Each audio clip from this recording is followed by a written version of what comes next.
আমার লেখা দুটো কবিতা পড়ছি। খোলস। অনিশ্চয়তার ছদ্মবেশের অনিশ্চয়তায় দেখা দাও, কথা বলো, দরজায় কড়া নাড়ো।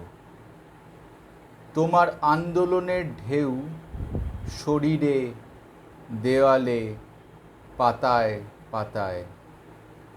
চলে যেতে হবে দৃশ্যের অন্তরালে, অন্ধকে হতে হবে তোমার চোখ। পরের কবিতাটার নাম সুন্দরের কাছে।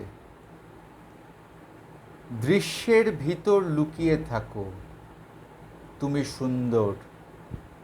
সত্যের আড়ালে প্রশ্নের আলো। তোমার হাত ধরে হিংসা, উন্মত্ত জনতা, যুক্তির তামাশা। তোমার উপস্থিতিতে আমার না থাকা, অস্তিত্বের বদ্ধভূমিতে ঘাতকের নিহত হওয়ার ইতিহাস লিখে চলা।